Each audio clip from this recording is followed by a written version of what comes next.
Who would like to go first then? What's your name, ma'am? Maggie. Maggie, come on up. And they come stand with me. Of course they can, yeah.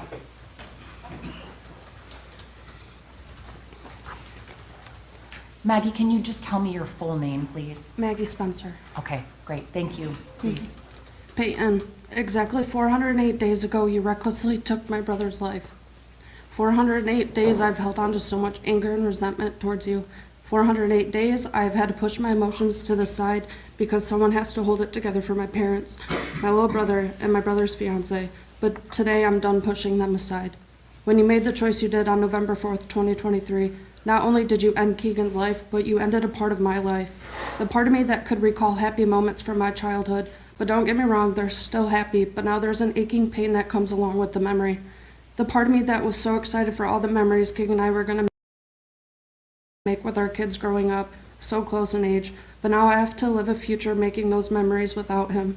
I now have to go longer without him than I did with him. He was supposed to be the person I grew old with, the person that would sit on my porch while we are old and gray and laugh about everything we endured as parents. But now Jack and I will be sitting on my porch with our third chair empty, wishing he was sitting there next to us, wishing he was able to reminisce on our long lives together. I remember so many things from November 4th, like how the weather was actually nice out for Michigan weather in November, how moments before I received the call from my father that something just fell off. I still remember word for word what my father said to me as he had to break it to me that my brother's life was cut too short. I can still remember the feeling of my shirt all of a sudden becoming way too tight and my chest feeling like it was stabbed thousands of times. As I was struggling to breathe and form any words, I had to break it to my stepdad and my mother that the boy who made her mother was killed by a negligent driver.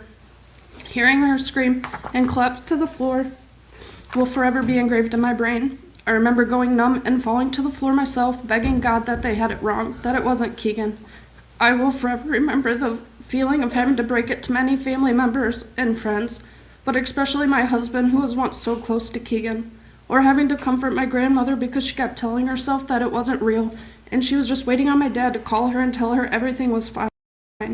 That feeling of helplessness, because this was something that no matter how hard I tried to fix, I'm a fixer. I still replay that day over and over and probably will for the rest of my life. That day will forever haunt me. I still have the screenshot of his location at the time of his death and the scanner page that posted that slim details of the accident. But now that we are over a year into this, I still have no answers, so let me ask you these. Did you even get out of your car to check on him?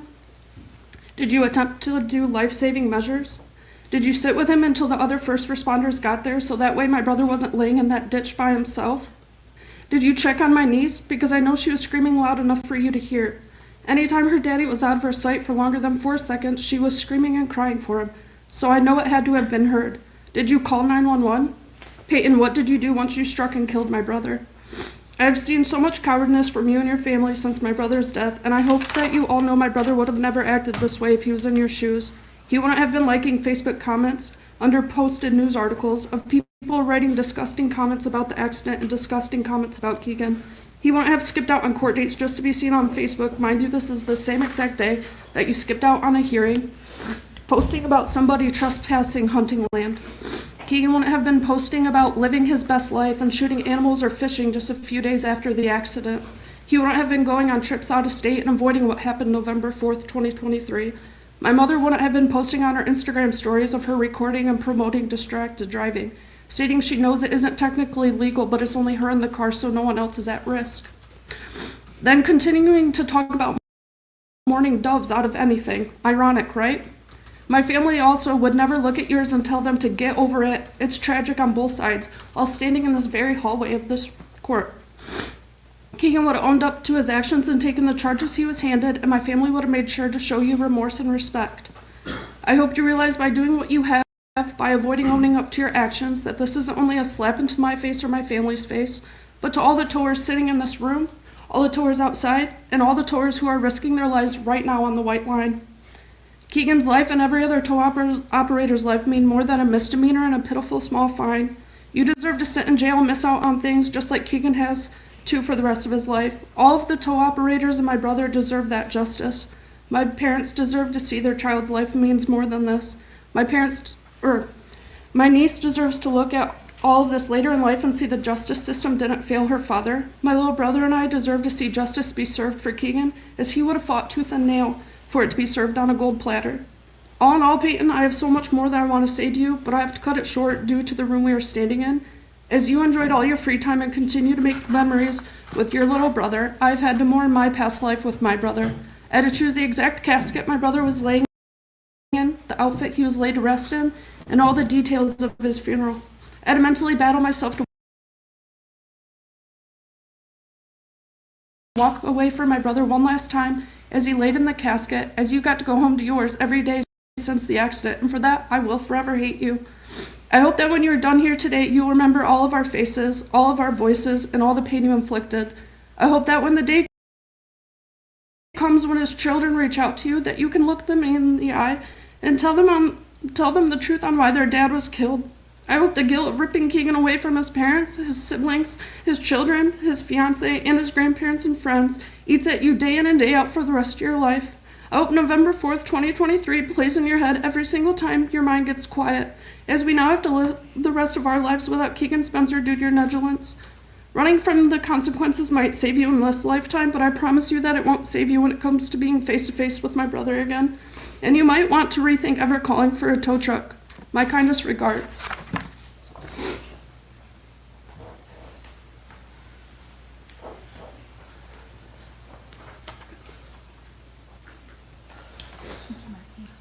Hi. Can you tell me your full name, please? Olivia Gayton.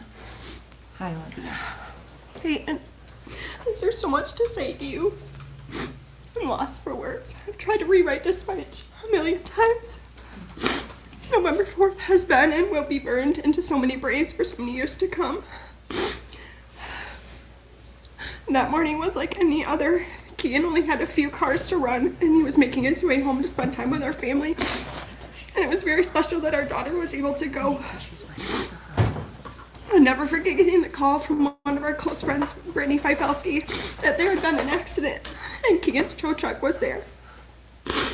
My heart instantly dropped. Instantly hanging up on Brittany, shaking to call Keegan. There was no answers. I called a few times hoping that this was a mistake, but it wasn't. There was no answer on the other side. I was helping my dad that morning. I looked at him in pure shock.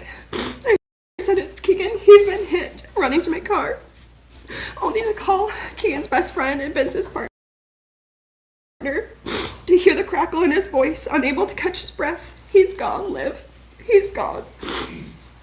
I got the call that nobody in their right mind would ever want, and I will forever be changed from your actions. Peyton, on January 19, 2024, you had reached out personally claiming that if you could turn back time and put Keegan behind the wheel and you on the blacktop, you would without hesitation.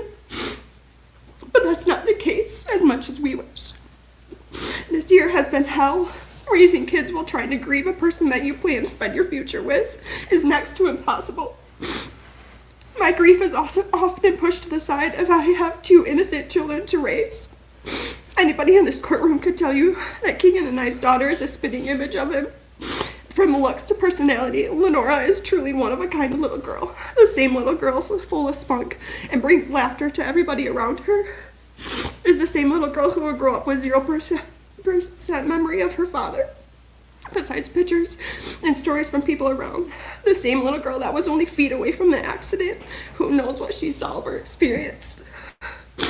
As though we are grateful that she was young at the time of the death, there's a lifelong trauma that she will endure as she grows. As for my son, he is old enough to understand and acquire a lot more emotions than a no 4 or 5-year-old should at the time. Trying to hide the depression with tears and trying to be strong for your kids is a pain I wish upon nobody. Planning a funeral and trying to decide if your kids should see your fiance/dad's cold hard body in a casket, or am I going to scar them more than they already are? What about holidays and birthdays? We visited a grave for all of them. I've brought my kids to a cross to sing happy birthday for my daughter and her father and blow out a candle. As you have so many memories to come with your family and to get to experience those special moments, I'll be bringing mine to a cross. No child should have to drive past the cemetery and wave, "Hi, Daddy." or love you, Daddy, or question me home. She asks if her dad comes home all the time. It's truly one of the most heartbreaking things, and we will continue to have heartbreaking moments. As the time goes on, multiple people have seen the public social media accounts of yourself and your family posting as if they've not been affected, and it's truly disgusting. Your life will forever move forward as ours has stopped. To your mom, I hope you hold your son a little bit tight, as he was the same age as my daughter, and he has both parents. If any of you were in our shoes, or our families and friends, you would be fighting just as hard. How dare you, as a mother, post such a selfish video while driving, while fighting for your son's case, who has his phone seconds prior to hitting Keegan. But so be it, right? So be it if your child is the one crying for their dad. Until you watch your spouse's lifeless body fly through the air only feet away from your daughter. Or reading the autopsy report, you will not know my pain. You will never know any of our pain. To myself, along with my children and the family and friends of the tow truck brothers, the $2,000 fine you will pay is such a slap to the face. To explain to your daughter one day that the man who killed her only got to pay a fine and will live his life makes me speechless. I hope you never need a tow, as your name and family's name has been buried into every man's face, every man that climbs into those tow trucks and risks their life. Your face has been plastered as much as mine. As horrible and emotionally draining as this past year has been, Peyton, I know you did not wake up November 4th with the intentions to hit and kill Keegan. It is a hard day for all of us, but you will never know our pain.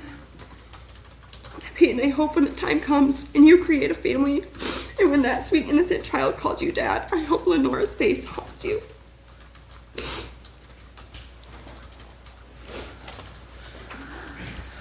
Hi there, sir.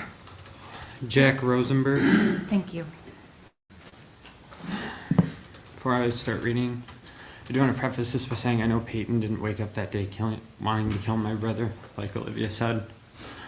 Obviously, that would be no man's intention. But Peyton, I'm not here to show you any remorse or give any closure to you. Your actions on November 4th are the cause of two things: your own inescapable actions and idiocy. Your own incompetence is the reason my family will ache every day. It is the reason he doesn't get to marry his fiancée. It is the reason he doesn't get a father and daughter dance. It is the reason that people always hurt. A heart of gold and nerves of steel, those things are gone due to your actions. You are not only a murderer, but a thief, as you've stolen joy from our family and you've stolen experiences from his daughter. You've stolen a hero to people in need, and with that title, you are forever in debt to me, my mother, my sister, my niece, and her mother, and the 800 people that I spoke to at his funeral. Those people you will forever be in debt to. As you've stolen a life, and as I stand here and say these things to you, I truly hope I live to see the day you pay your debt, Peyton. In these 13 months, I've learned a lot. I've learned how to grieve, I've learned how to be strong, and I've learned how to speak. Because I didn't get to speak to my brother before he died, Peyton. I want you to know that. Do you know what that experience teaches someone? It teaches you to hate someone, Peyton. It teaches you a desire so violent it's devouring. And for you to sit there and cry and shed some snake oil tears, or to simply have this put as a simple accident, there is no way you could ever actually see the depths that I hate you, Peyton. So I will take every second that this court allows me to tell you. To tell you what it feels like to dial a number that does not answer, and to search for any video with a familiar laugh and know it's all gone because an idiot can't use their brakes. Peyton, I want you to know that every single moment you have to spare, I resent it, and every single inch of earth you've walked on since that day, it rots beneath you. And as you march closer to serving your real sentence, I hate you every single day from sunup to sundown. 14 months, and 6 of which I didn't know your name. So, Peyton, until your loved ones pull out a little baggie full of gray sand-like material and stuff it in a necklace or put it on a ring just to say that they have a piece of you with them, and only on that day, Peyton, will I consider my brother's justice served, and your sentence is then finished.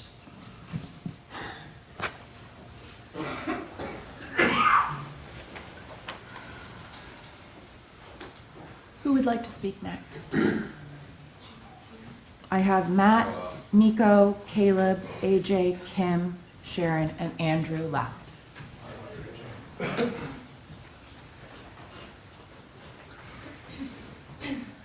there. How you doing? Okay, what's your name? Andrew James Tim. All right. Good morning. My name is Andrew Tim. I'm the owner and operator of Tozilla Towing and Recovery. Keegan Spencer was my friend and business partner. I am honored to stand before you today, invited by Keegan's parents to share the impact of the loss his life has had on my life and business. As I reflect on who Keegan Spencer was, I am reminded that the countless ways he has inspired me. Keegan Spencer was more than just a friend. He was a guiding light in my life. He was a voice of wisdom. I turned to whoever I needed expert towing advice. With his vast experience, he was a shining example of excellence and privileged to call him my friend and business partner. Peyton's negligence while driving has significantly altered my life. This case has been termed a freak accident, but I'd like to highlight the importance of accountability in such situations. Did Peyton's actions, speeding and using his cell phone, result in reckless decision making? If I had been driving my tow truck in similar fashions, would I face severe consequences? Why should Peyton's actions be treated differently? Peyton's reckless decisions have far-reaching consequences affecting all of us in profound ways. His negligence has led to significant financial burdens, including the substantial legal fees and defense battle with the state of Michigan. This ordeal has severely impacted my business and home. However, I remain committed to finding ways to heal and move forward, even in the face of such adversity. As parents, we strive to guide our children, teaching them valuable lessons and helping them grow into capable individuals. Lauren, Peyton's mother, recently social media post has left me disheartened. While driving down the road, she makes a video just a year after Keegan's death about how she is alone in the car. Even though it is totally illegal, she stated she's only putting herself at risk. I'm sure that that's what her son was thinking seconds before striking my best friend. If he had been taught better, would I have had to cross that highway that day, see my best friend's lifeless body in the median of that highway? Would I have to pick his daughter up out of that tow truck that day, bawling her eyes out? Would I had to have called his father and fiance and given the terrible news that hope I never have to give anyone again in life? I guess I will never know. I am firmly convinced that this incident was not merely a freak accident. Rather, it was a preventable tragedy resulting from neglect and distracted driving, which is being downplayed. My only hope now is that you will take a stand to ensure Peyton is held accountable for his actions and neglect, which had devastating consequences, including the loss of our beloved brother, son, fiance, and friend. While the original accident on the highway was an unforeseen event, Peyton's reckless behavior was entirely preventable and inexcusable. While I do not think Peyton warrants a decade-long incarceration, the alternative charges seem more appropriate. Nonetheless, I am convinced that a shorter period of imprisonment would allow him to introspect and emerge a deeper understanding of the mistakes he made the day which he took Keegan Spencer from us. In the last 3 weeks, 3 state troopers, 1 fire truck, and 3 tow trucks have been struck. When will it be enough? How many of us have to be struck and injured or killed for you to start setting examples that we will not tolerate this behavior anymore? Day by day, we're losing roadside and emergency brothers and sisters. If something isn't done soon, we'll be facing the ugly truth that no one wants to be the next victim in a tow truck that is struck in the roadway. I know I don't want to be, but every morning I get back up, I get in that truck to make him proud, to keep the legacy that we're fighting so hard to build together. Thank you.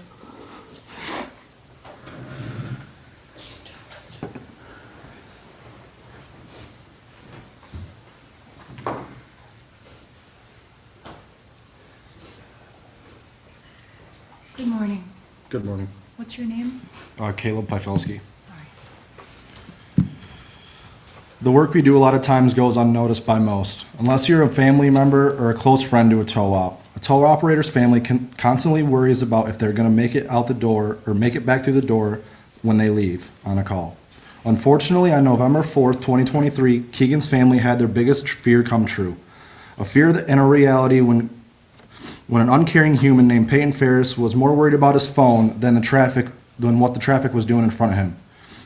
He struck and killed my best friend and brother that I love dearly. Because of you, Peyton, my family has an even bigger fear when I leave the safety of my home to go out and to help others because of people like you. My sons no longer have a Uncle Keegan to call and talk to or see at my shop. My wife no longer wants me to be doing a job in fear that I'll never come home. And I will never get a phone call or a text or anything from a best friend that I love dearly.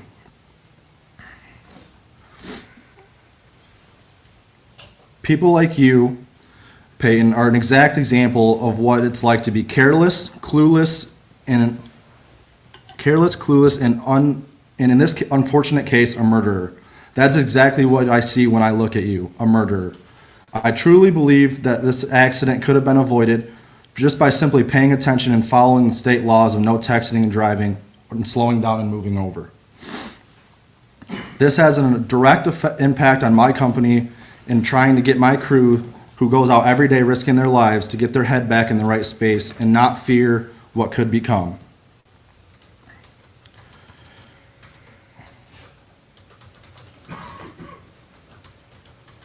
And I wish I could just blame you, but I can't. I believe you were raised this way, careless. Reason I say that is your mother, who is here with us today, posted on Instagram while driving down the road saying, and I quote, "All right, so I am recording, which isn't terribly legal, but so be it. I'm the only one in the car, and so it's just me at risk." I find that a slap in the face knowing that after your son killed my best friend, that from being on his phone, and you were the only one in the vehicle. Someone so heartless could say such a thing. The fact that you killed someone and your family continues to do the exact same thing you did to cause the accident is absolutely mind-blowing. Obviously, no lessons were learned, which is why I strongly encourage this court to place a strong, harsh penalty in this case and any other struck roadside worker. Our lives matter, and today it sure doesn't feel that way. We deserve to go home to our family just as much as the police officers, EMT, and firefighters do. I can sit here and talk about my family and how this has affected them for days, but the fact of the matter is, because of your action, there's a little girl and a boy that no longer have their dad with them today. No dad to go on a daddy-daughter dance. No dad to walk them down the aisle at their wedding. Nothing but a memory. I truly believe that's the worst part about all this, and that you show no remorse. A little girl who loved their dad so much and had to watch him taken in front of her own eyes. Little Lenora was an innocent girl, this yet has cost her everything that she's ever known. I will do my best to let her know that her daddy was a hero and his life wasn't meant to be swept under the rug. I hope that when you close your eyes at night, you see Keegan's face and it haunts the hell out of you because you deserve it. You don't deserve peace. You don't deserve comfort. You are indeed a murderer. All in all, my family now lives in fear more now than ever because we know that what could actually happen did happen. You, Peyton Ferris, deserve zero freedom and to be treated like the murderer that you are. Thank you.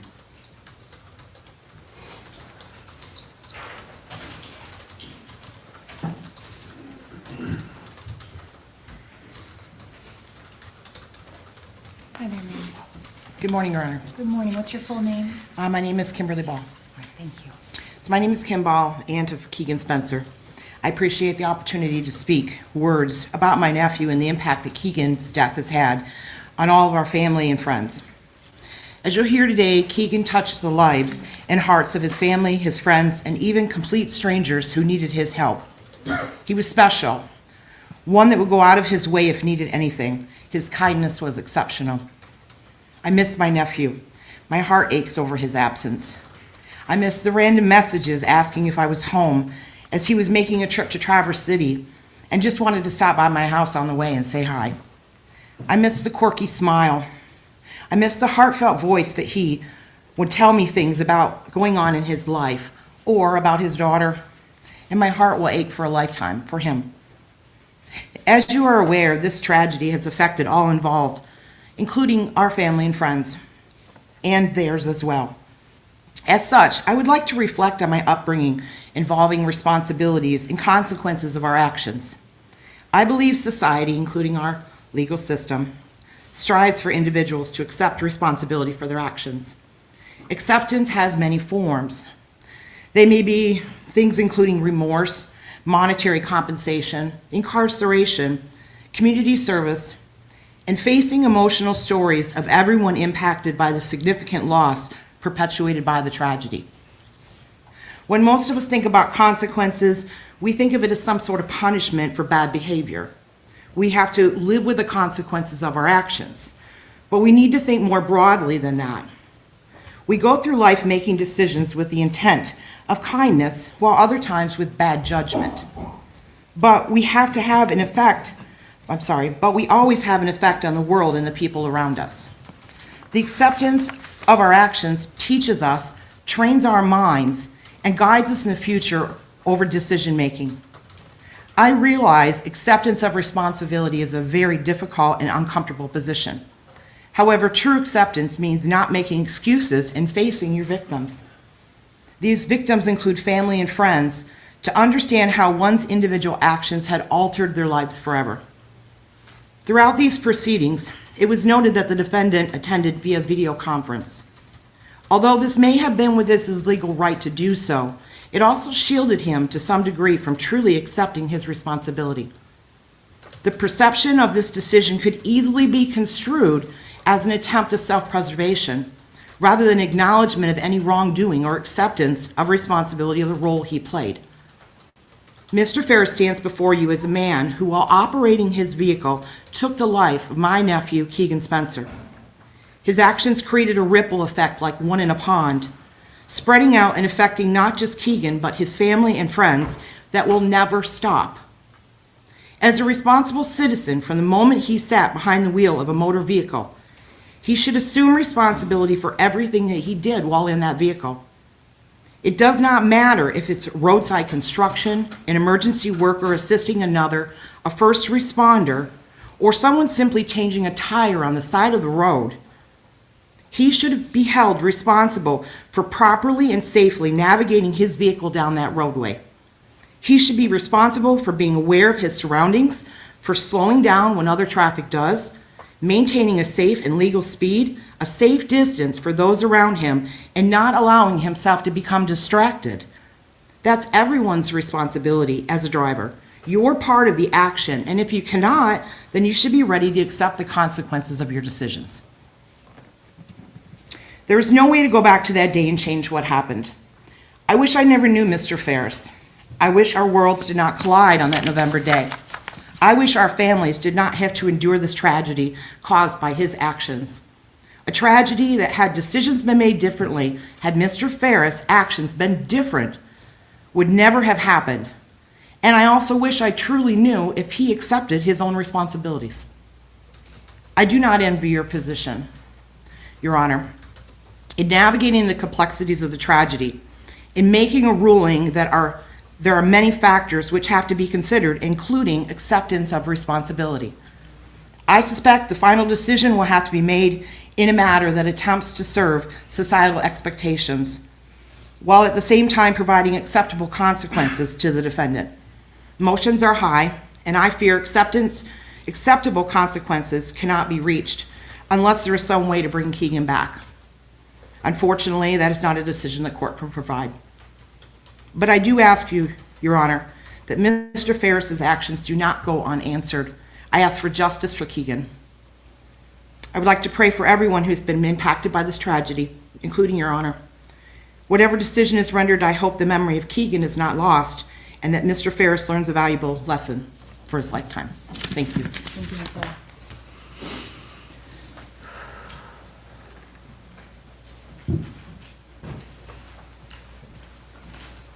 I have Matt, Nico, and Sharon.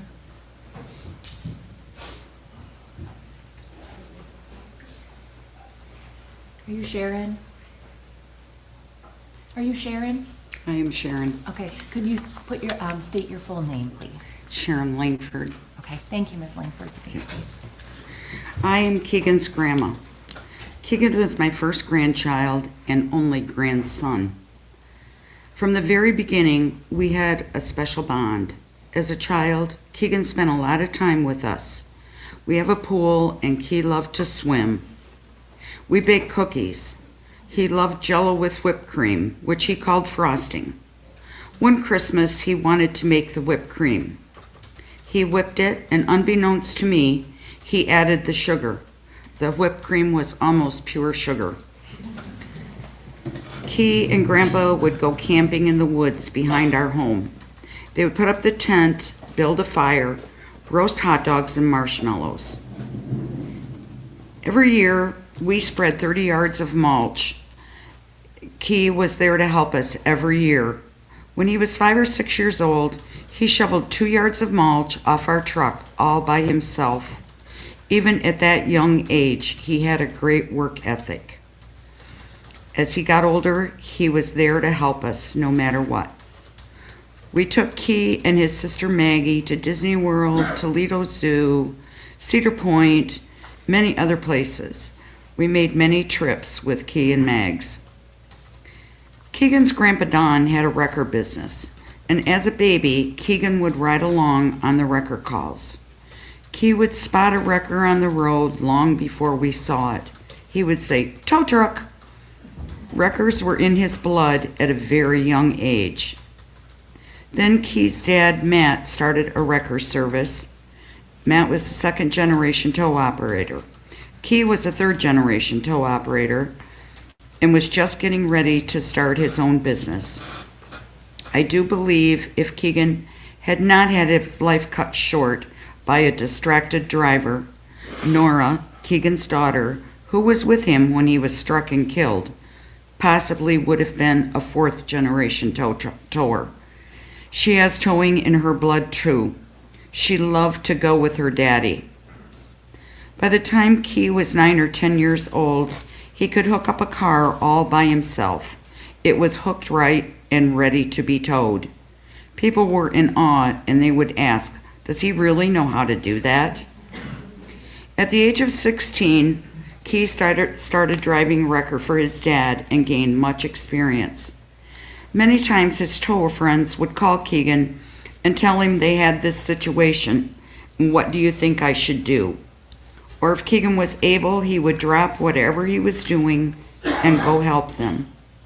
Sometimes he would drive an hour or so just to help a tower friend.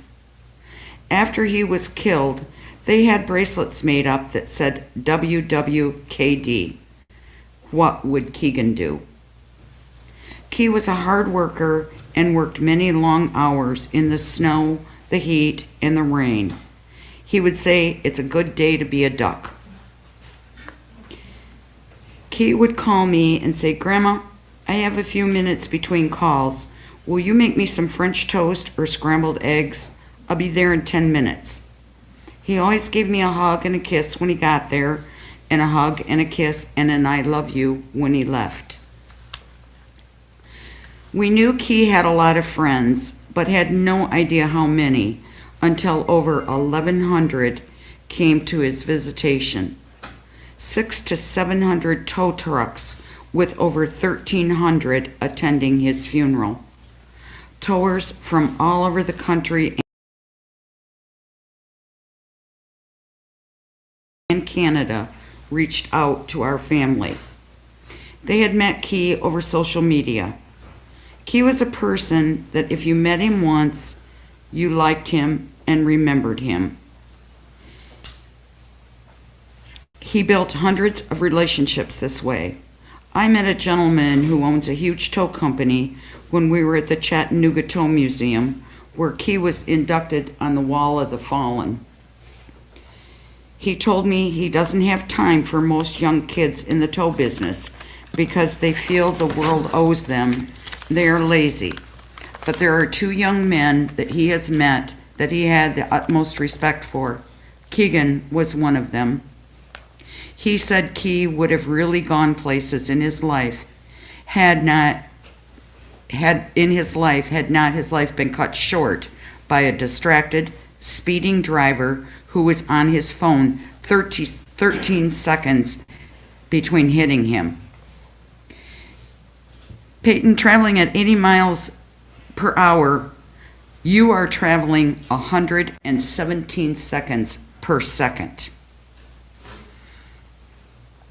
My husband is a retired state trooper, and he was an accident reconstructionist, and he calculated this out for me.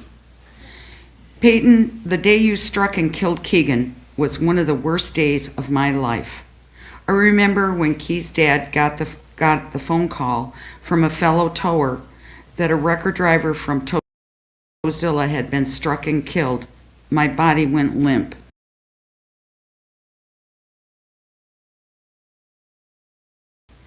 Then I was in denial, telling myself it wasn't Keegan. Matt immediately left, and within a few minutes, Key's sister Maggie was there. I kept telling her that we don't know it was Keegan. She kept telling me, Grandma, it was Keegan. I just couldn't accept it. I was in a fog for months.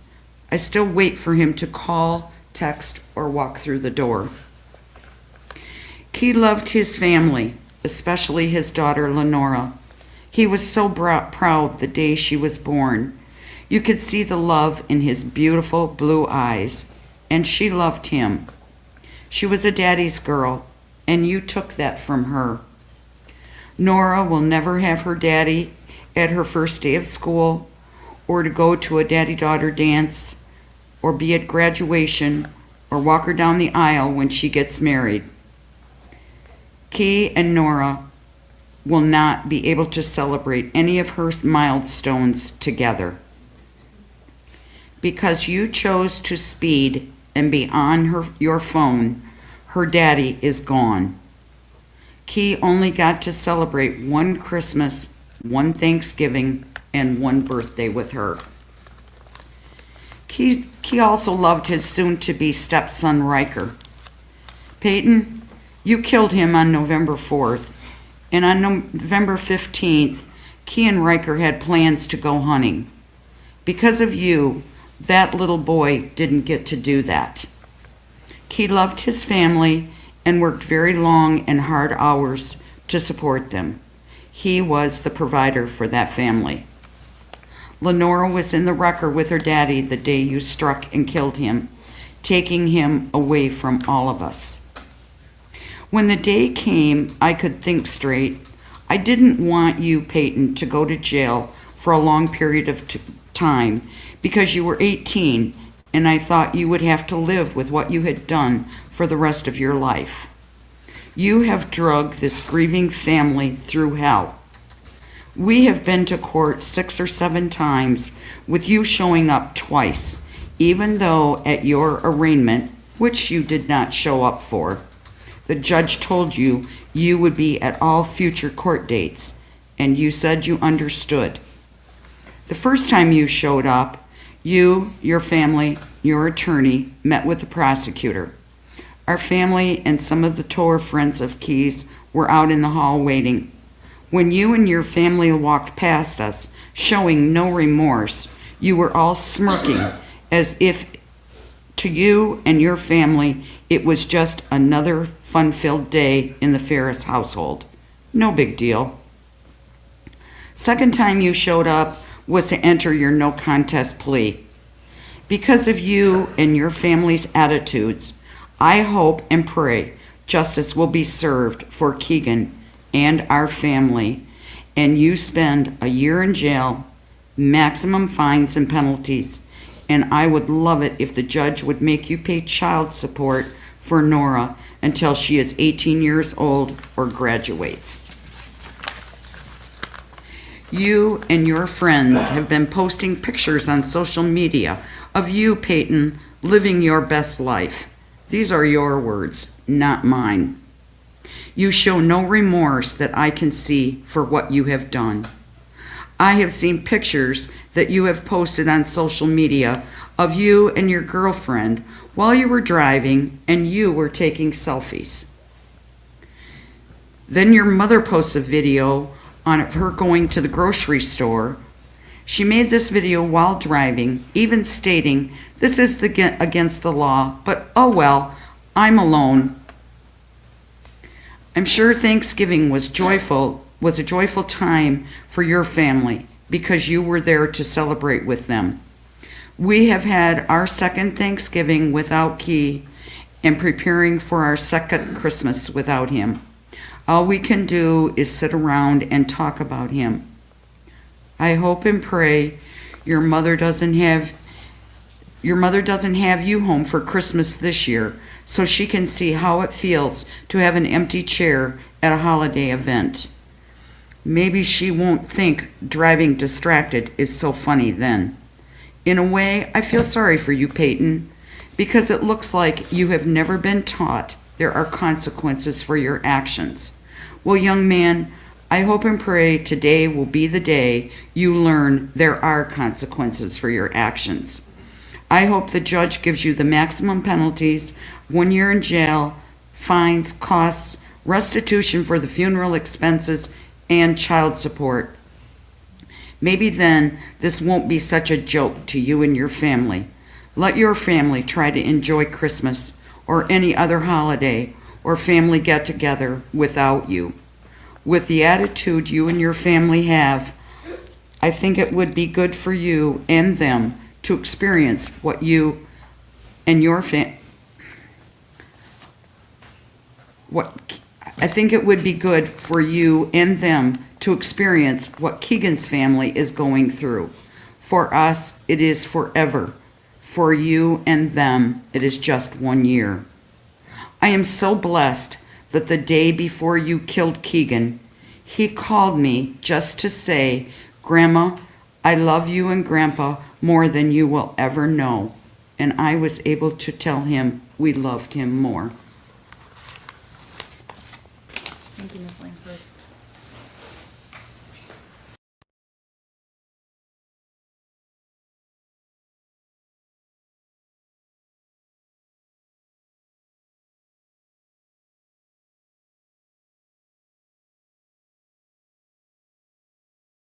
And then I'm Andrew as well. Oh, okay.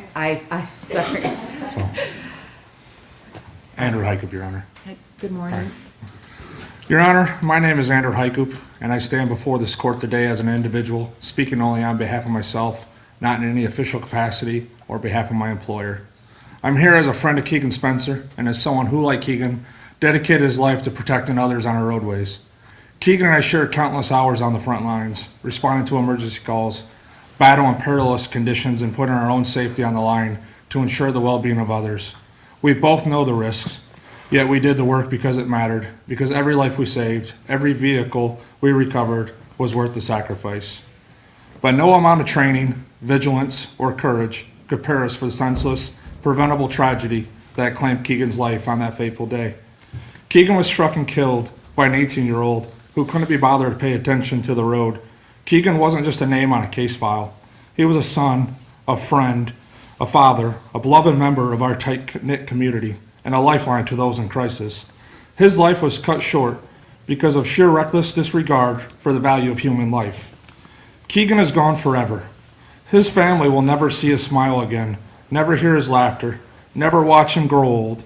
His friends, including myself, will forever feel the void of his absence, haunted by the knowledge that we lost one of the finest among us to someone who couldn't be bothered to look up from the distraction.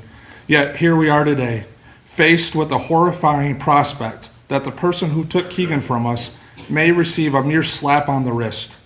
Your Honor, anything short of the maximum sentence permitted by law is an insult, not only to Keegan, but to every roadside and emergency worker who puts their life on the line every and each day. If our lives mean so little, then what message does that send?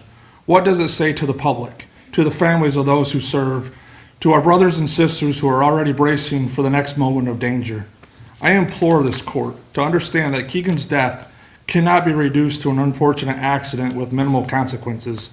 It was an act of negligence with irreversible ramifications. 1 year may be the most you can impose, but even that falls woefully short of the justice Keegan deserves. Anything less is a dereliction of the duty we owe to him, to his family, and to every single one of us who continue to work in harm's way. Should this court choose leniency, I will not stand idle. I will call for a week-long boycott in the Metro Grand Rapids area where every towing operation grinds to a halt. Additionally, I will organize hundreds of trucks to block roads across the Metro Grand Rapids area, causing traffic disruptions, an approach that has proven extremely successful in protests across the world, such as when farmers use it to great effect. The public will experience firsthand what it means to live without the services of men and women like Keegan, and maybe they will understand the price we pay every day. This is not a threat, but a wake-up call, a chance for this community to really appreciate the lives we risk and the cost we bear. Justice for Keegan. Anything less is a disgrace to his memory and a betrayal to those who remain. Thank you, Your Honor. Thank you.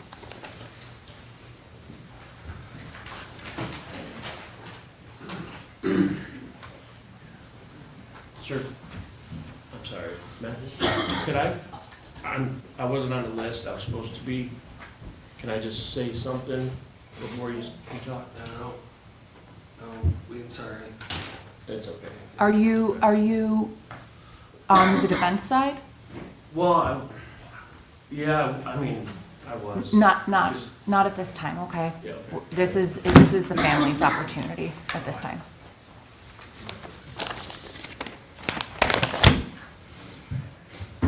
Would you like me to see that, ma'am? Do you want me to, or are you just putting it there? I'm just gonna put him here for a minute. Okay.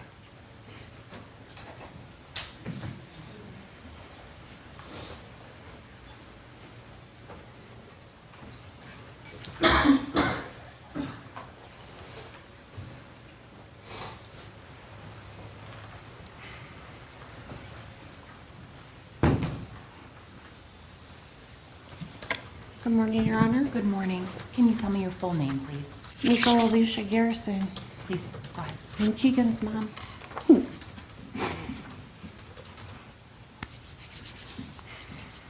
There's something that I would like just a minute, so you can hear.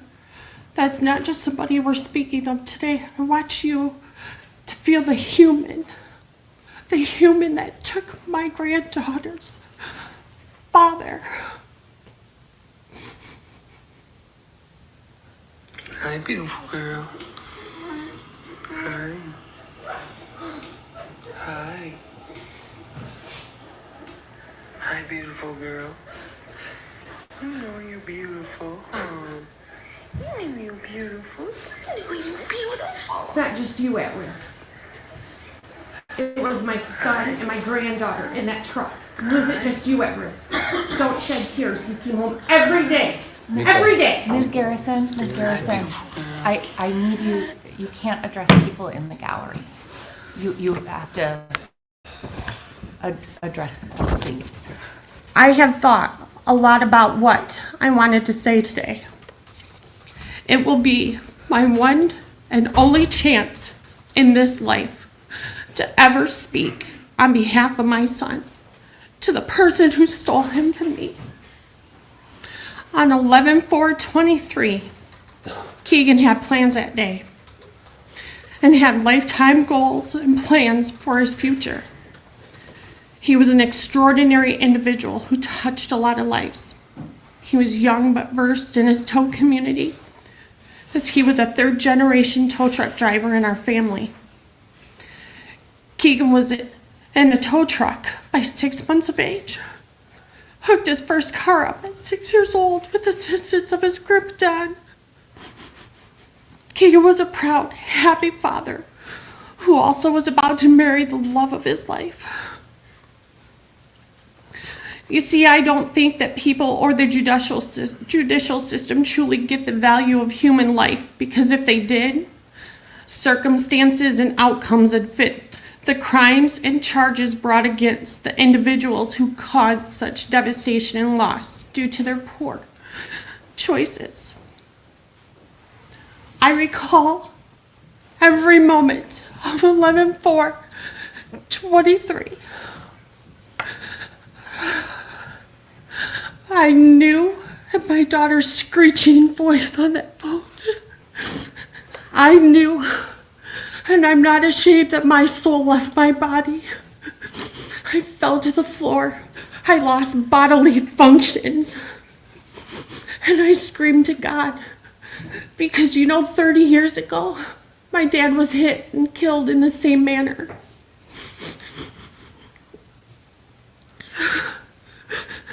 Peyton, you reached out to me on May 15th through Messenger, told me you were not distracted or on your phone. And guess what? I almost believed you, especially when you said, I will tell you everything, and guess what? Turned out you lied to me. Hard facts are you were speeding 80 miles per hour and on the phone 13 seconds prior to impacting Keegan. 80 miles per hour is 117 feet per second. You were still messing with your phone, and when you struck and killed my son, you continued another 30 or 40 yards without braking. I pray my son didn't see you coming. I pray my son didn't feel a thing. In fact, we've been told he was struck so hard that he didn't even bleed out. And you know why? Only people who get struck by lightning experience that.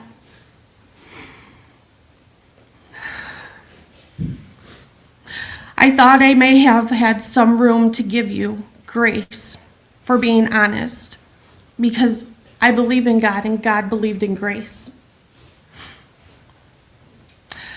But now I have no grace. It's not for me to give. It is in the hands of God and also karma. You have dragged out the outcome of this justice system in a very cowardly manner. Keegan would have never done this to any other family. If he was in your shoes, he would have owned up to his actions and took his punishment. He would not ask for a judge to give an insight to his punishment. He would have taken it with no questions asked because he was such a compassionate individual. And he would have never lived with himself if he caused someone to lose their life, let alone in front of their child.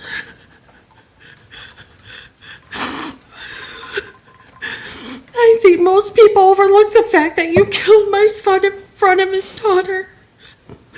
She had a front row seat, sitting up there in that big truck that morning. I think most of you really overlook that it doesn't just affect Keegan, it affects my granddaughter.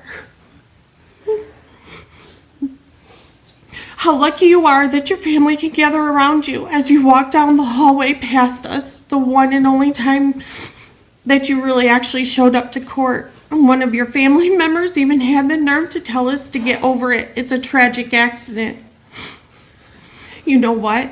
It is a total preventable accident. It was a choice that you made to drive reckless and distracted. And for that, I do not feel like it was just an accident. The last time we gathered around Keegan was at his funeral to say goodbye. As a mother, I have lost part of my legacy.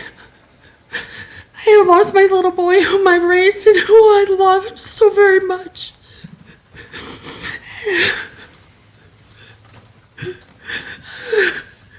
He will never have the opportunity to raise his daughter, which is his legacy. I will not see him marry. I will not dance with him at his wedding. I will not see him achieve his goals he set because you stole his future with no remorse, which is something that I would like to say is very, very frustrating. And on that note, I would like to bring something to your attention. You do realize that fishing and making Facebook reels for the public to see, or your YouTube page that you post about you fishing, even your latest video 3 months ago, that shows no remorse. This hasn't affected you. I've seen the pictures of you driving. What was that pink headband you had on? Posting your selfie in the truck with your girlfriend? November 2023, happy Thanksgiving. I don't think I could do that. I don't think I could go on and act like nothing's happened, because I value human life and I have respect for human life. You have literally gone to social media and made these videos and posts like your world has never stopped turning. But For our family, it has. We're still at 11/4/23. You've not learned your lesson, even after taking Keegan's life. My hope for your future is that you may grow up someday and that you remember 11/4/23 and you see it and hear it every bit over and over in your mind for the rest of your life. Because every day I sit and wonder over and over if my son even saw, had time to fear, if he tried to run from you. I wonder what the last thought in his head was. Remember on your birthday that Keegan will never celebrate another birthday because of your actions. When you get your paycheck, you remember that Keegan can't work or provide for his family because of your actions. That on Christmas, while you celebrate with your family, that is Keegan's favorite holiday. And he can't celebrate or open gifts with his family because of your actions. That when you hug your mom, remember that he's not here and he can no longer hug me. In fact, the last hug I got from my son was 2 days before he died. And that's the last time I ever heard I love you. That if you're lucky enough that you get to get married, and that even when picking out the ring, because I got to pick out the ring with my son, when you get to pick out the ring and you get to say I do, remember Keegan doesn't get to do that because of your actions like he should have this fall. That if you are blessed with children and they reach their milestones, that you remember that there is a little girl who will not have any milestone that include her dad in any of them.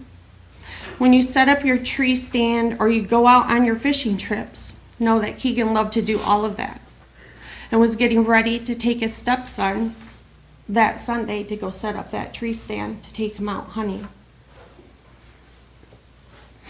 Last but not least, when you get to spend time with your siblings,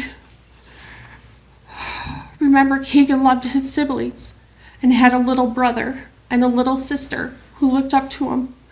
And he protected them with his entire soul, and you have stolen that from them. I hope that a dark cloud hangs on you because Keegan deserved justice. He did not deserve to die at the mercy of your hands because of your poor choices. Peyton, I would be curious to know, since you dragged this out for so long, if you could even look at my granddaughter in the face and say, what? Sorry, it's a tragic accident.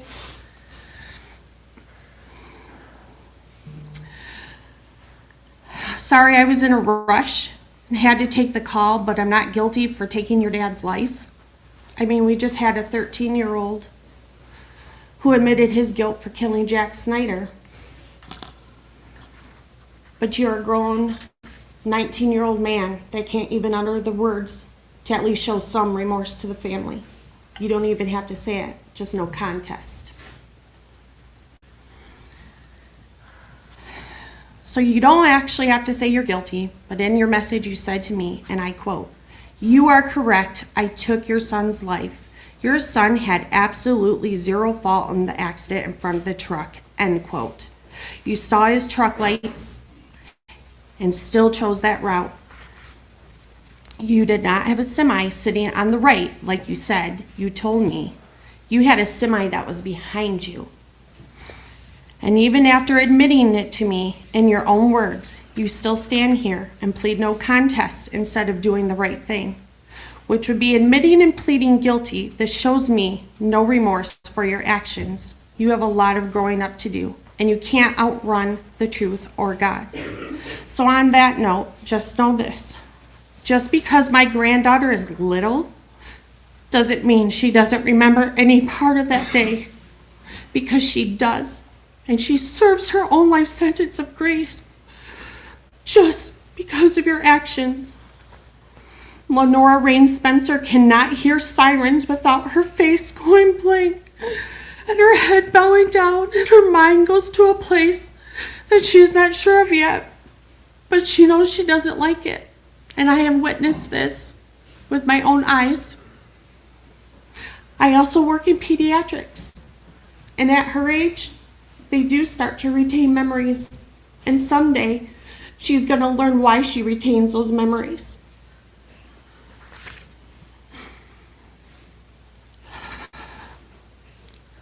Lenora will only know her dad by photos, videos, and stories. So Peyton, you should prepare yourself, because she is going to grow up someday and this little girl will probably seek you out and ask you why.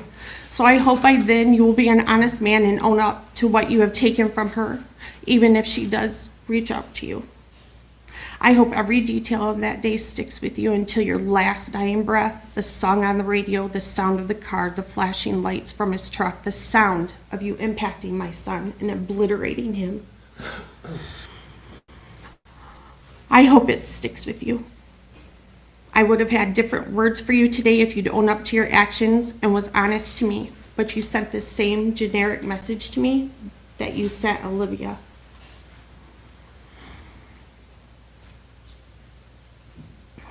I am just disgusted now by the lack of honesty and humanity.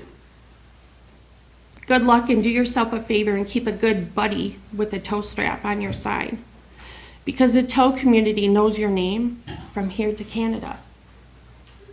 Everyone knows your name and what you did on 11/4/23, and you will never, ever be assisted by any of these good men on the white line. Never. They know your names, they know your faces, and you deserve that. We've had to grieve publicly since this has happened. So on that note, I will leave you with this, a very quick message.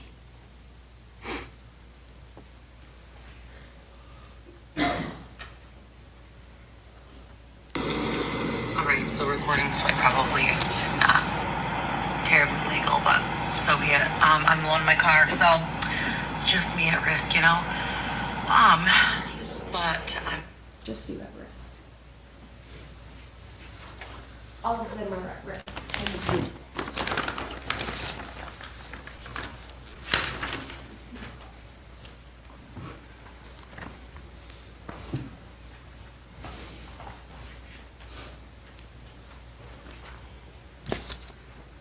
Miko, is this yours? Yeah, go ahead. My name is Matt Spencer. I'm Keegan's father. I'm really kind of taken back by all the people that are here today supporting my son. I knew Keegan was a unique individual from the second he was born, but it took his death for me to find out how truly unique he was. We had towers from across the nation reaching out to us. What I didn't know is Keegan was connected in some forums. These towers, this young generation of towers, they're all connected through social media. Keegan was in this one forum that was over 1,500 towers from coast to coast. So this story has resonated across the nation. And that started early on. Our funeral home director had people from other states as far away from as Florida calling them and asking if they needed any help. He had never heard of such a thing. And he said, your towing community is pretty damn unique. For me to get funeral home directors from all over this country calling to see how they could help us, because this was going to be a big funeral. My son is in this casket, Peyton and family, fellow towers. That's Keegan. Keegan wanted to have a final ride to be on the back of his tow truck. This is Olivia that's running the controls to tilt it down.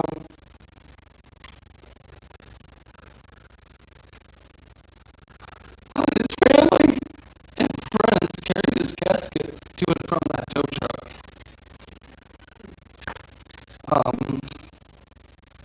I gotta tell you, Peyton, I went to Washington, D.C. last March with 60 fellow towers from all over the country. This magazine cover, I walked in to legislators and I go, this is my son. finally had their attention. That we've got to do something in this nation. This just isn't a Michigan problem. This just isn't a Grand Rapids problem. That we have distracted drivers all over this great country that are not following the law and that are not moving over and slowing down for emergency workers. There are 2 roadside workers struck a day in the United States. Every 6 days, an emergency roadside worker is killed. And with the attitude of your mother and the, oh well, I know it's legal, I don't know how you can look at these law enforcement people that are in the room when their brothers and sisters are out getting struck on the road weekly.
and time factor in his decision to stop. AJ was waiting for him at the tow destination, and where he parked, he would have struggled to get turned around efficiently and fast, just like pulling off to the side of the road, do your business, and then just keep going. Peyton, you struck our son so hard he died instantly. After he hit the front of your car, and then he hit your windshield and went 45 yards forward. Did you get out to help him? Did you even try to save his life? What's the last thing you thought when he hit your windshield? These are all questions that go through my mind quite a bit. Once we picked up his truck from the scene of the collision, we went back to the park and ride to gather all that had come to support and convoyed back to Hastings. Well over 100 tow trucks had showed up. That was one of the hardest moments of my life. As one of my good friends and fellow tow business owners, PJ Daly, hauled me and my car back to Hastings. I couldn't drive. And I can only imagine what went through my friend's head as he just sat there with me as I cried. He was just there. And he's here today. What you don't realize as tow truck owners is every day we face sending our people out into harm's way. We live with that burden that our decisions can cost that person their life. And know that it's daunting on all of us, and we don't take it lightly. So as PJ hauled me back into Hastings and we pulled into the college, to the Kellogg Community College parking lot, I've never felt such sorrow with a hint of pride that my son had touched so many people that night. I couldn't believe all the just community members that came out and just hung out. And that night I gave 3 speeches that no father should have to do. Two were to news media, and one was to the crowd that gathered. What I didn't know was that day I was finding the courage to publicly speak. I'm not one to do that. I've never been one to publicly speak, and this has made me find the courage to tell my story to whoever will listen. Peyton, I cannot forgive you for killing my son. I truly don't feel you understand the implications of your actions that day. Your actions over the past year have proven you really haven't suffered a loss. You're delaying this court case along, not coming to court dates when Keegan's family showed up, and from you and your family laughing and smiling as you walked past us in the hallway. You reached out to Keegan's fiance and mother and stated there was nothing you could have done. Yes, Peyton, one thing you could have done was just slow down. Just slow down when you saw the emergency lamps. Does that ever go through your mind? You ever sit back and wonder what if you just would have slowed down? You had your cruise control set at 80. That day, you intentionally got in your car to drive intentionally safely. We all do that. You intentionally opened your car door to get into your vehicle. Intentionally put the key in the ignition, started the car. Put your foot on the brake, put your car into drive. So many intentional events took place for you to be driving in. You could have slowed down, been off your phone in your car. On social media, you liked all the comments that people were making that said, my son created this. Your social media says that you're living your best life. And it seemed nothing has really changed for you. For me, life has changed a lot. The day you killed Keegan, we were going to finish setting up our 4 hunting shacks. Keegan and I had earlier in the year made a pact that we're going to start a family tradition with him and his kids. We're going to hunt deer. Keegan had wanted to do this for years, and I just didn't take the time. This was going to be a special year of first, I felt. I did get to go hunting, but without my kid. I cried a lot, talked to God, and I talked to you. That day you ended the Spencer name. Keegan was the last Spencer in my dad's family, I believe. You took my firstborn and my only son. A little girl only will know her daddy from someone else's point of view. She will never know a true father's love. A true father's love is when you will get pushed out of your comfort zone for the greater good of that child. You'll defend them, fight for them, let them fall, and help them back up. You'll do almost anything to protect them and to honor them. I'm honoring my son by leaving a legacy in his name for change. That I can change the driving public's behavior. You know, the behavior like yours. Your mom in her car recording how she knew she was breaking the law, distracted driving. Keegan may still be here today if you would have just slowed down. I'm well on my way of learning how to publicly speak and now have found the courage to tell our story. That's correct, Peyton. You, your mom, Keegan, and I have been chosen for this story. I will continue to share this story all over the country as I've been doing for the past year. You and your family have given me the tools to use to make this change. Some of the things I have done, I have made one educational video with a company called Hastings, who has technology to alert a driver before they approach a tow truck or any emergency vehicle. My son was honored and had his name put on the wall of the fallen. That's where tow truck drivers have their name put on this monument down in Chattanooga, Tennessee, at the Towing and Recovery Museum. I spoke the day that my son's name was being put on that wall. I told Keegan's story to industry leaders and fellow family members who lost loved ones in the line of towing.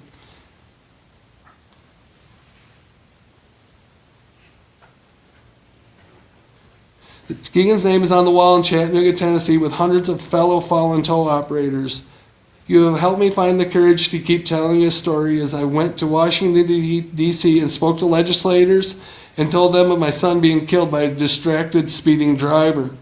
I've done several podcasts on the killing of my son, spoke at a first responder awareness event at the Michigan State Police Post in Taylor, Michigan, and now have the attention of the Michigan State Police, insurance companies, MDOT, MIOSHA. The Secretary of State has even heard your story. We're working with state senators and representatives to get the laws changed that you have seemed to have found the loopholes to get a simple slap on your hand. As the judge has already stated, she is leaning towards no jail time. I have gone to Lansing to the Capitol and walked from office to office finding anyone to listen to this story. I've become the executive director of Move Over Michigan, which is a nonprofit that is committed to raising awareness of Keegan's and other tow operators' deaths and near misses. To educate the public on the efforts of distracted driving and the need for a uniform move over and distracted driving law from state to state, I have networked with fellow tow operators throughout the country, and we are getting organized to start a federal nonprofit, and our story will be told to millions.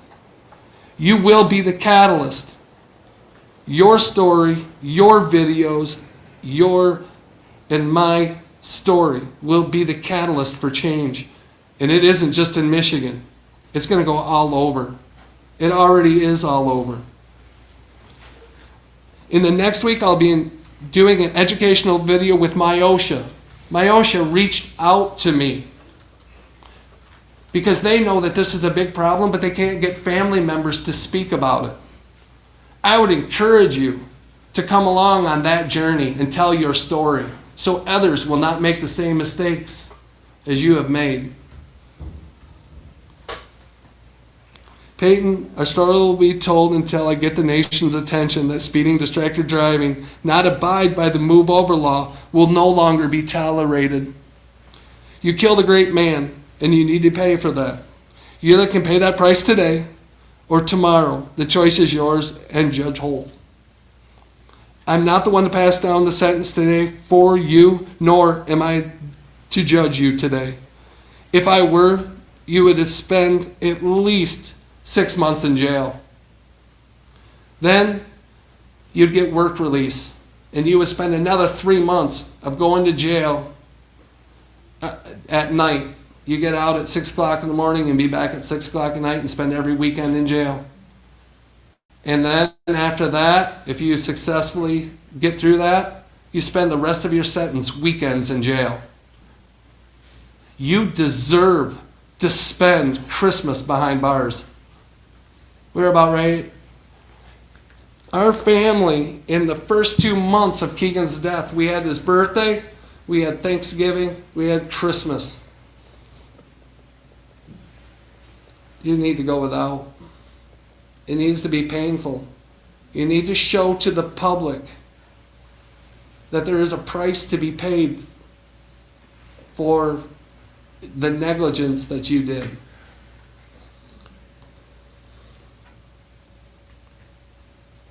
I agree with the paid child support to my daughter is 18. You took the earner out of that family. They're struggling, which they shouldn't be, because of some poor choices by a young 18-year-old driver.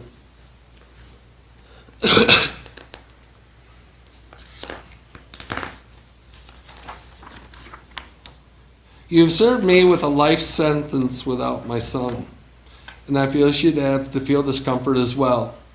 You should have to go on the side of the road, sit there and find out how scary it is to have a car go by you at 80 miles an hour and 5 to 6 inches away from you. No one's going to stop me from telling this story all over this country. I feel sorry for you, Peyton, as leadership in your family has failed you, and it's obvious that your mother has had a negative view of the distracted driving law, and she has failed to teach her son the proper etiquette for roadway safety. I'm going to Washington, D.C. in February with fellow tow operators in the Towing and Recovery Association of America again, and we are going to be more united in our message, and now have this story and the tools you've given me for the example of why change is needed. In March, I'm going to Gainesville, Florida with Randy Meyer Racing to unveil the new NHRA drag racing slow down move over car, and to tell Keegan's story to a national news media and the entire NHRA community. We'll be going to the Florida, Ohio, Wisconsin, Michigan, Nevada, Texas, Maryland, and many other tow conventions to tell the story for the second year. I can no longer work in my towing business or get in a tow truck since you killed my son. You've taken away that. I don't understand how these young guys that get into tow trucks every day, I don't know how they do it. My life has been turned upside down, and every day I wake up, ask myself what I could have done 3 years ago to have saved my son's life. This has become my and Keegan's legacy. I will not stop until I get the laws changed and the motoring public starts respecting all roadside workers. In closing, I often wonder if you count your blessings. You exposed the loopholes in the move over law. Keegan's truck was 90 degrees to the road and not parallel. You get out of a 15-year felony because of that loophole. That the distracted driving law is flawed, and now a time factor needs to be put into that law. You were on your phone 13 seconds before you killed a man. You should be going to prison. How can a state trooper hit a man at a much lower speed and face murder and homicide charges? You should be going to prison. As you are judged today, ask yourself this question: what do I want the ending of this story to look like? A man that stood up and was judged and sentenced fairly? Or a man who skated by, got the minimum that he could have possibly received? I will be telling this story to everyone and anyone I can. I promise you that. Roberta, would you please hand this to Mr. Spencer? Thank you. Thank you, Mr. Spencer. Thank you. Thank you. Is there anyone else that wanted to speak on behalf of Keegan? Come on up.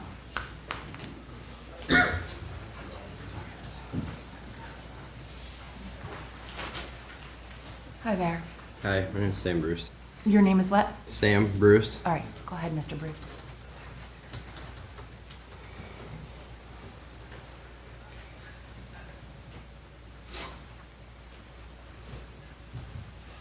Keegan was not just a tow truck driver that Mr. Ferris fatally struck on November 4th, 2023. He was a son, a brother, a cousin, a nephew, an uncle, and a fiance, a father, a friend to many. He was truly a blessing to have. It was truly a blessing to have Keegan in our life. I never witnessed anyone come close to the saying that they give the shirt off their back until I met Keegan. He would drop everything. If you needed him, he would come, no questions asked. He was so kind and had one of the biggest hearts. Keegan was the type of person who lit up a room whenever he entered it. He was the only person I knew who could make you so mad and then have you laughing until you were crying 5 minutes later. Keegan's pride and joy was his daughter Nora. He was meant to be a girl dad. He was always in awe of her and everything she did. Nora was his little sidekick and his true mini-me. Keegan would never put his daughter in danger.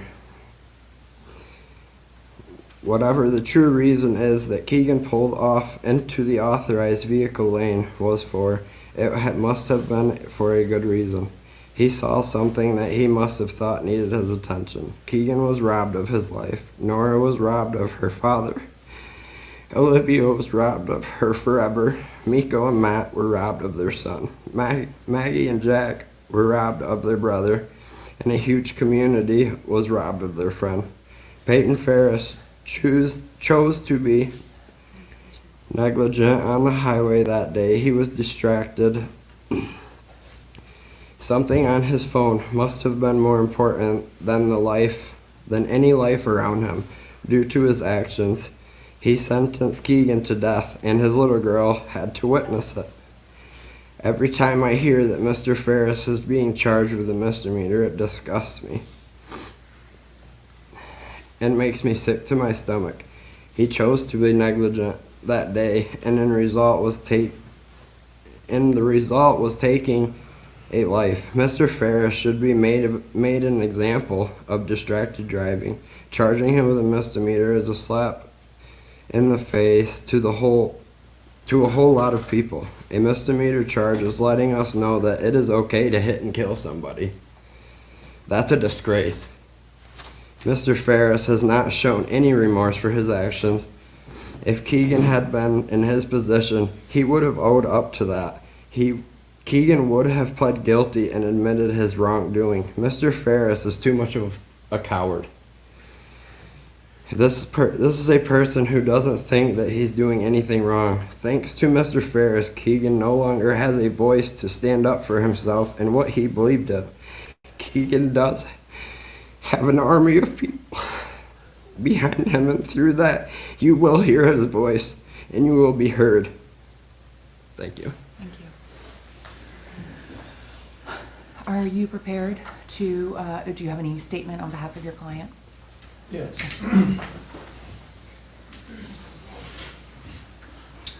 I would say I'm ready, but not prepared. Yeah. And here's why.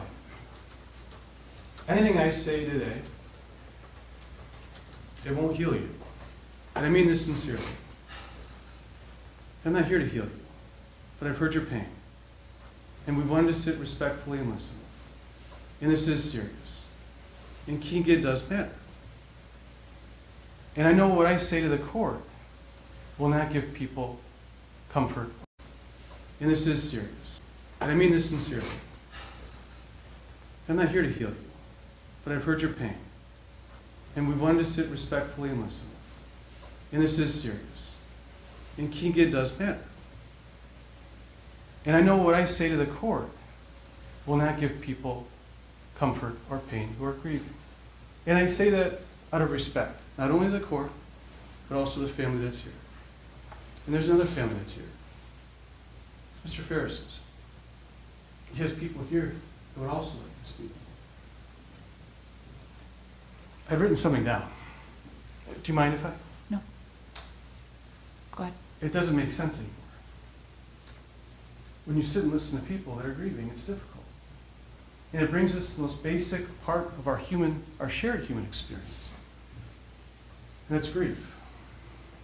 It's grief of the unknown. It's the sudden grief of the unexpected. As I listen to the family, candidly, I'm back in Los Angeles August 29th, 2023. I lost someone unexpectedly. I hear the scoffs, I hear the laughs. This is the shared human experience. Who I lost wasn't a tow truck driver, but it was sudden. And I had to do something I hadn't had to do before, and that's grieve, in a way that was very visceral for me. And so I respect very much what the family said. I want to point to the court, to the pre-sentence investigation report. This is something that was investigated.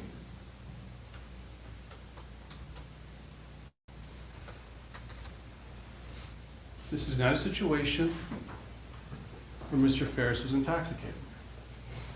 No one has said that. There's no reason to believe that. That's a different type of case. This is not a suggestion that he had alcohol or marijuana in his system. That's a different type of case. They looked at the phone. The phone has been in law enforcement's possession. The pre-sentence investigation report states after a sudden slowdown, Mr. Ferris lost control of his vehicle. He lost control of his vehicle. I absolutely understand the pain of saying, why couldn't you have controlled this? You could have stopped this. He hit the brake. He lost control of his vehicle. It was beyond his control. He had lost that. Tragically, a man was killed. No one today has said that that's what he wanted. The court has seen Mr. Ferris, has seen him as he's currently reacting. His toes tapping, his face red, his hands clutching. What the family doesn't know, and it's no fault of their own, is how we've talked. There are not very many outlets for grief for people that are involved in an accident like this. This has not gone without consequence for him emotionally. I can't speak on Instagram posts of parents. Hadn't heard of it until today. I can tell you, I've spoken with them a ton on the phone as this has happened. There's been a palpable fear. Their life suddenly changed too. Their child was in trouble. He has never been a part of this system. This is a different case if he's a repeat offender. He's not. The phone was in the dock and the right of his steering wheel as he was using it for GPS. That's appropriate. They looked for text messages and phone calls. There was a phone call, and then it was determined that 13 seconds later, which is not an insubstantial amount of time, especially when you're on the road, 13 seconds later was when the crash occurred. So he was not using his phone at the time of the accident when he lost control of his vehicle. In the pre-sentence investigation report, it says this confirmed his cell phone was not in use as the crash happened. I get that. That's not comforting to hear. When you have someone you love so much, that meant so much to you and your community, and the result is he was lost because of an accident, hurts. I get that. I've been there. And there are stages of our grief that we go through. There's a frustration. There's an anger. And then it starts to transition to something different over time, as I've experienced. Some of the things I've heard today are visceral, but also positive. I share the concern about people on the side of the road. Since this case has gone on, I have ridden with a tow truck driver. I wanted to experience it. I have. Went down 131. And I get what they're saying. When cars are flying by on a highway, interstate highway, where the speed limit is 75 miles per hour, that's breathtaking. And unfortunately, accidents happen. I don't say that to suggest that people in the tow truck industry and law enforcement should be subjected to that. That's part of what we're living with. When this is, please, I was respectful when you spoke. And I'm not saying your son doesn't deserve what he does. Please. I know this is charged. This was an accident, a tragically unfortunate accident. This was not something he intended to do. When he spoke with the pre-sentence investigation officer, he was forthright about the counseling he's gone through, the PTSD he's experiencing, and the steps he's taken to make sure this won't happen again. This is someone who understands the gravity of it, has paid a price, and I would submit to the court that the pre-sentence investigation report is appropriate in what it recommends. I'm happy to answer any questions the court may have. No, I have no questions, thank you. Mr. Ferris, is there anything you would like me to consider prior to imposing sentence?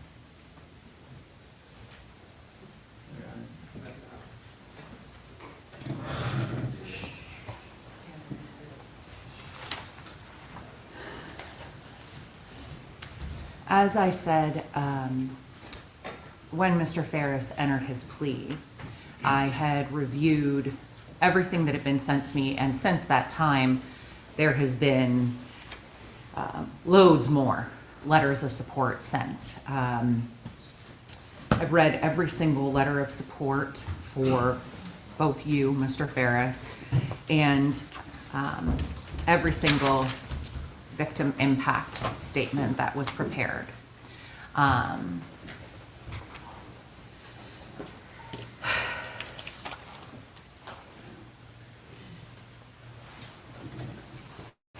I just went through a case very similar to this. It was a moving violation causing death case. And in that case, the defendant opted to exercise his right to a jury trial. And it was horrific. And we had to watch video evidence in here of the scene.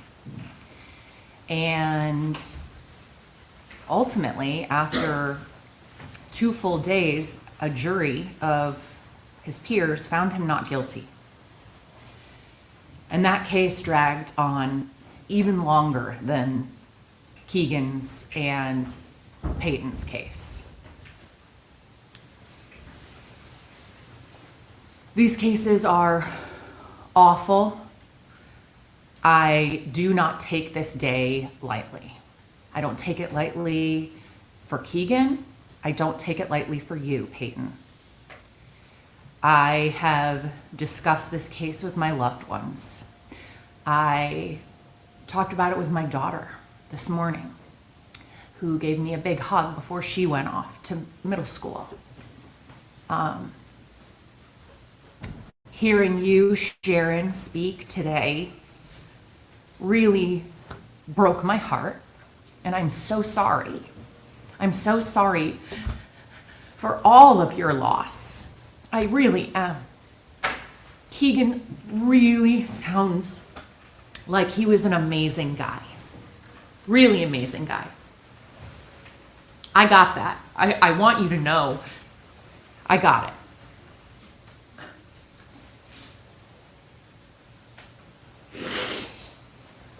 I've been thinking, like last night, I didn't sleep. I was trying to think about what I could say today that might provide some measure of comfort, which is like impossible. I know that. I know there's no comfort I can give anybody in this room. But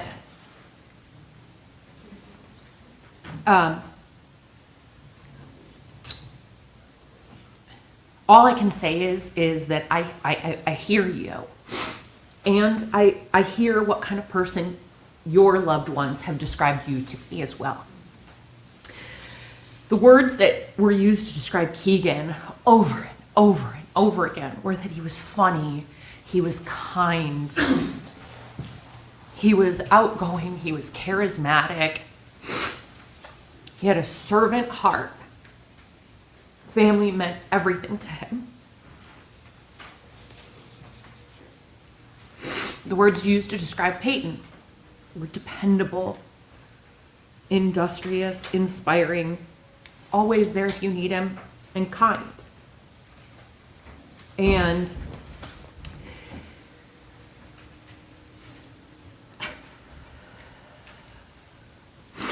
I have no doubt that the loss of Keegan is a ripple effect, Ms. Ball. And it won't stop rippling. I believe that. And I sincerely hope that there is change that comes from the loss of Keegan.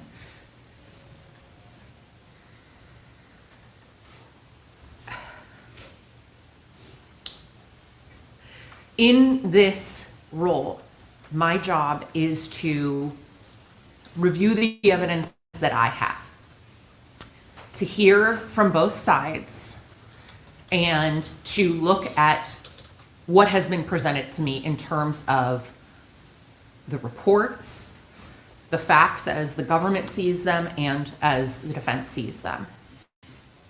And I have read the reports in this case dozens of times. The Kent County Sheriff's Department did a thorough investigation in this case. There was a crash reconstruction. What could be downloaded from Peyton's phone, which was everything, was downloaded. I can't draw the own conclusions as to what the facts are. I have to accept them as they have been provided to me by law enforcement. And the troopers and the experts in this case drew the conclusion that excessive speed was not a factor. That's in the report.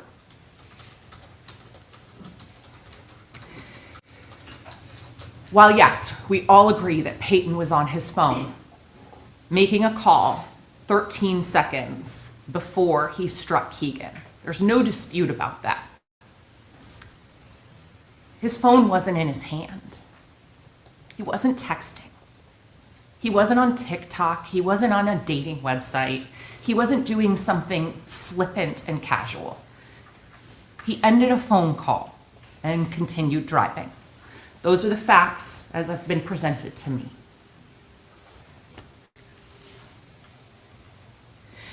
As I have driven to court, I think about Keegan a lot as I drive on the road, on the freeway. I think about what it would be like if, as I drive down the road to my home, if somebody suddenly darted out. Am I going so fast that I couldn't respond? And I think about what 13 seconds feels like. And so I have, on multiple occasions, set a timer. I ask Siri to set a timer while I'm driving. And I think about how far I go and at what speed. And so I haven't drawn that conclusion lightly. I know that if the prosecutor's office had evidence to support that he had a phone in his hand, or that he was texting, or that he truly was distracted, he would be charged with a felony. I have to trust the charging decision that has been made by the prosecutor's office. And so I'm left with moving violation causing death.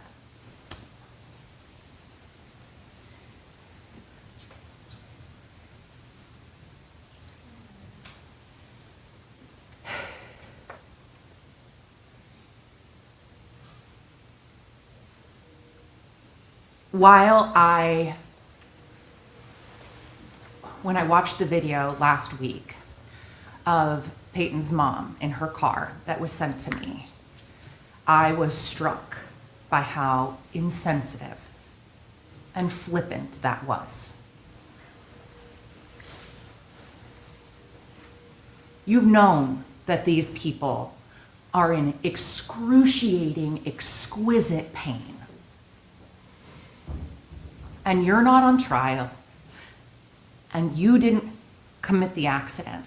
But to do that was like pouring salt into a gaping, gaping wound. And my hope is that moving forward, you think before you get in your car and you casually post a video of yourself going to the grocery store for Friendsgiving, acknowledging that you know it's against the law. What an unnecessary, careless thing to do. I know that you people have had to see Peyton on social media. Not everything is on social media, and I do believe, that there is a pain and anguish inside of him. I do. I think his nightmares at night, replaying the moment he hit Keegan, will stay with him. They wake him up.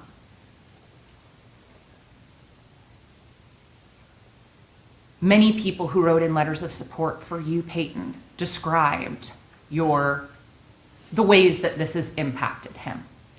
And that's not portrayed on videos posted to YouTube. But I have no doubt that in Peyton's private moments, he is replaying this moment over and over and over again. I saw somebody get hit by a car when I was in high school with my mom. It happened right in front of us. We lived in Orlando, Florida, and I wasn't behind the wheel. But I, as a bystander, remember that. I can see it happening right in front of us. My mom behind the wheel. A woman was crossing International Drive, and we were in the drive-thru at the Dunkin' Donuts. And it was a horrific accident. And I know, because as a bystander, I see it. I think what happened. I don't have any answers. But I know that that is happening 100-fold for Peyton. And his hunting and fishing videos don't show it. But I do believe, based off of what people have wrote in and what I've heard about who he was as a person, that he will be haunted by this for the rest of his life. I do. I don't think Peyton is a bad person. I don't. I think that there is nothing I can do to help alleviate any of the anger and the pain. And fairness doesn't really have a place in the court system. It really doesn't. Fair would be bringing Keegan back. Letting him have Christmas this year with Olivia and Riker and Nora.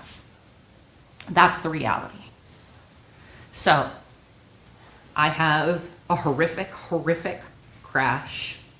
I have the conclusions of law enforcement that speed was not a factor, that he wasn't actually driving distracted, because if he was, it would have been a different charge.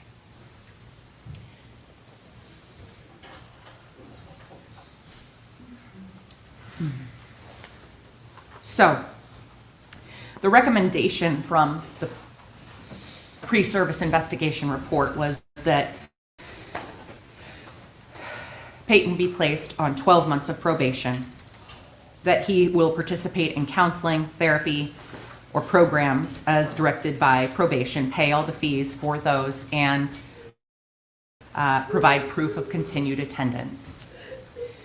That he shall complete 360 hours of community service, that he have no direct or indirect contact with the Spencer family. That's not exactly what I'm going to impose.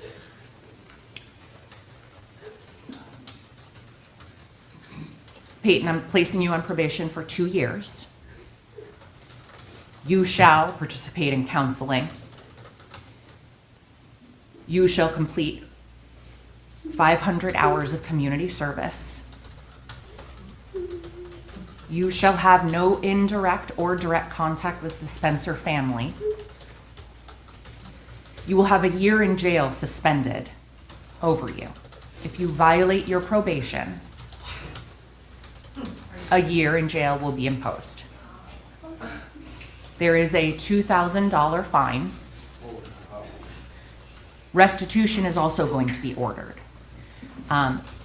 Because I don't have the documentation of how much Keegan's funeral cost, I can't impose that. But as soon as that is provided, you will be responsible for covering all of Keegan's funeral costs. Your license is suspended for a year. Once you do have the ability to drive, I will consider it a violation of your probation if you commit a single traffic infraction. A minor speeding ticket will be construed as a violation of your probation. While you're on probation, you may not use alcohol, controlled substances, marijuana, abuse prescription drugs. You will be subject to random testing for those substances. That will be at your expense. You will be required to take every distracted driving class and safe driving class that is available to you.